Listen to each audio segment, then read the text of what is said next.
while France was losing whatever was left from their old one. Joachim Purins, the former French field marshal, who took the control of France with a coup d'état, signed an alliance with Friedrich I, the monarch of Germany, who managed to unite Austria, Prussia and Germany. Their ultimate goal was to gain access to the trade routes to the New World and its colonies. Just 2 decades ago, the French and the Germans had one of the bloodiest battles in history. But times have changed since then, and the British had set themselves up as the absolute leaders of the world. There were 3 countries that held the best and most profitable routes: the Dutch Empire, which, despite losing most of its former glory, it was still able to survive by being friends with the British Crown; the Iberian Union, comprised of Spain, Andorra and Portugal; and the third route going from the country of Mir. The French and the German had made their plans and strategy. They will attack the now weakened country of Mir, possibly gaining a route to India, and after that wage war with the Iberian Union in order to gain a part of its access to the colonies. But the people of Mir were known for their resilience, and the Iberian Union knew perfectly the French-German Union's plans. Mir was successful in defending against the French-German Union, but paid too big of a price. Mir's population was decimated, and they've lost their route to India. Other countries saw an opportunity to increase their realms both on Mir's and the French-Germans' expense.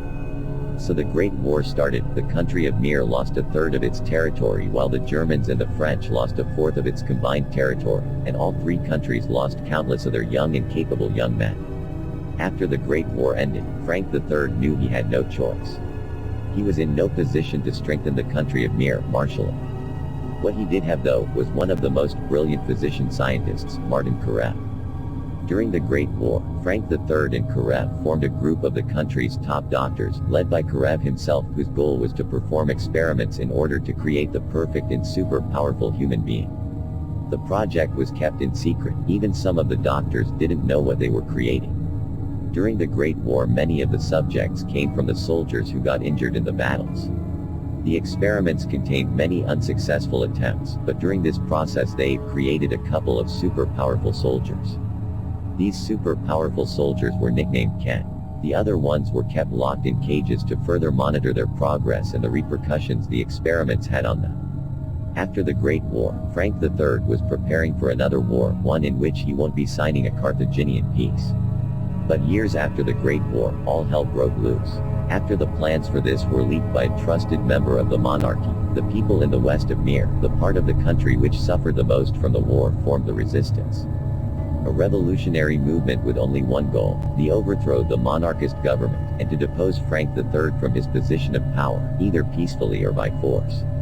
What ensued was a civil war that lasted for years, without any side emerging as victorious. Then, after years of wars, the people in the 2 opposing sides in the civil war started forming multiple factions, further escaping the possibility of the war ending soon. Mir was now divided by 8 factions. One day, as you were scavenging for food, you were knocked out by an abominate, a huge humanoid creature, one of the abominations created by the failed experiments from Karev. It wasn't just the abominates, there were all sorts of creatures that sprouted like wildfire during the civil wars. You were near death.